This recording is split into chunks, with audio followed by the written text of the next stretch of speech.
Hi there, we are making crispy shrimp today. And the secret to this crispy shrimp, it's gonna be a kind of a lower calorie, not as greasy, very flavorful, and completely diversible shrimp. Everyone can do this shrimp recipe, and it's actually fast too. Everything you need is at a Trader Joe's or is at the Kroger, so it's not even complicated to do. I'm gonna show you a couple different variations and how to do it. It's this quick. I'm peeking over because I have oil on the sink, on the stove, getting ready to get hot. Okay, first off, let's look at the finished product. Ta-da! Crispy shrimp. Get closer in here, Caroline. Caroline has the camera. Now, this was shrimp that didn't have as much spicy seasoning in it. These are shrimps that have more spicy seasoning. That is a crust on there. If you could taste and smell that right now, you'd be like, oh my God, Rob, I hope you give me some of that. Okay, we're getting to that stage. So here's your ingredient list. Shrimp. Caroline, take a picture of the shrimp. Shrimp. I bought frozen shrimp from Trader Joe's. It was an Argentinian variety. I unthawed it and then let it drain. And so I'm having it on this grate right now so the water will drip down, air will circulate underneath it, and it dries out. You want it to be dry. If for some reason you don't have time to let it dry like this, then you're gonna get pats of, do these look familiar? They're like the studio paper towels. You're going to get paper towels and pat it dry. You want it to be dry, dry, dry when you handle it. I'll be patting this dry no matter what. Okay, so shrimp. The secret then is you need a neutral oil that's going to have a high heat point, and that's grapeseed oil. Do not use olive oil for this. You can also use avocado oil, but this stuff, grapeseed oil, is so more economical than avocado oil. Neutral oil. You also need some seasonings. Salt and pepper for you. I won't call you any names, but people who can just handle salt and pepper, really simple. But if you know you are a bit of a foodie and you want to take it up a level, why not use za'atar and sumac and make like a Mediterranean Parisian flavor to your shrimp? Why not put some Mexican seasonings in there and have a Mexican flavor to your shrimp?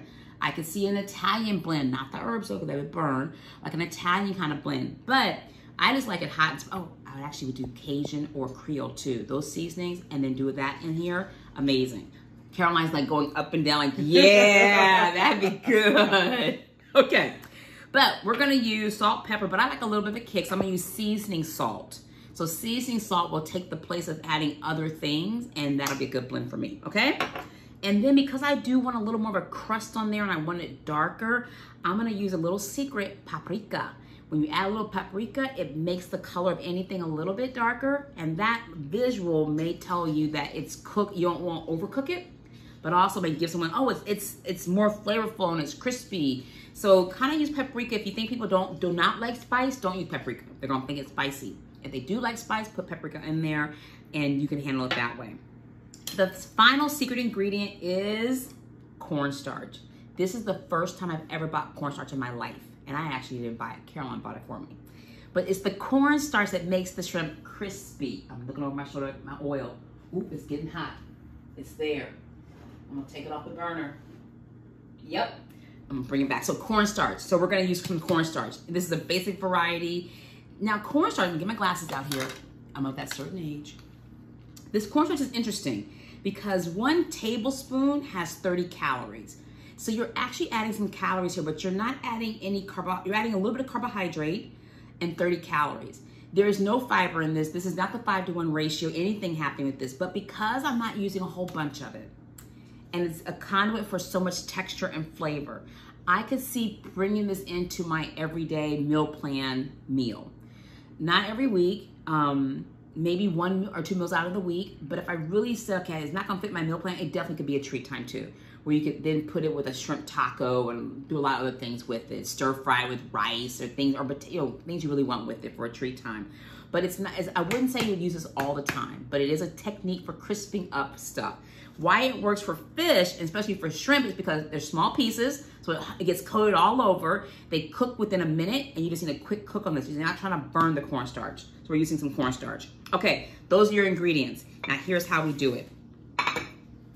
You see this? This was cornstarch in my little pan here.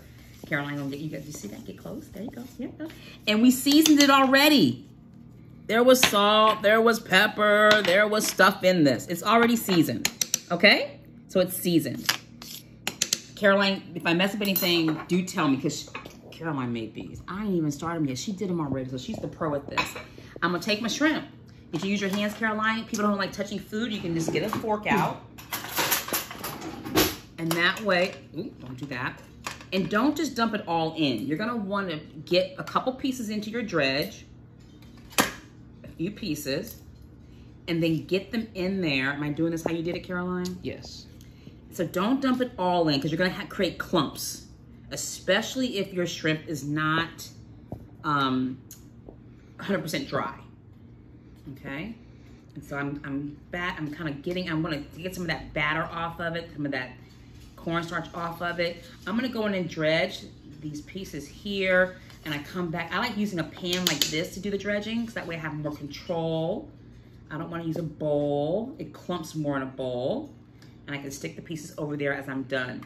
You want to get a good coating all over, of course. Like that piece is a little slackened, so I'm gonna put that right there. All right, I'm gonna get my oil back on over here. Get that hot again. Okay, so let's talk about the pan and the oil that we're using. Okay, I'm gonna get my tongs out. I have cornstarch everywhere right now. We're coming this way. Okay. I have a small pan because I want the whole bottom covered with the oil. So I used a small pan so I didn't have to use as much oil to cook this. You do not want to dredge ahead of time and not be prepared to cook those shrimp because the cornstarch will go into your shrimp. So only dredge what you're about to cook. Alrighty, that's going. Caroline's letting you hear that sizzle. Ooh. I always set timers. I'm gonna turn that down a tad. And it's time to flip, right? Let's check. Not yet. I'm not gonna flip yet. What do you think, Caroline? Should I be ready to flip? No, let's let them go a little bit longer. Okay, a little bit longer. So I like what I'm seeing here. This is gonna tell me that it all needs to kind of be taken over. And that one's ready to go. That one's almost there. I like using the small pan. It's more contained, and therefore the splatter is more contained. And you're gonna be able to tell when to flip them over. I had it on very high heat. I have it on over medium. So past the medium, you want this to be hot so that it cooks. Now that one's pretty pale, but it's cooked through, so you decide. All right, we're gonna let those go, and that's how you make crispy shrimp. Bye.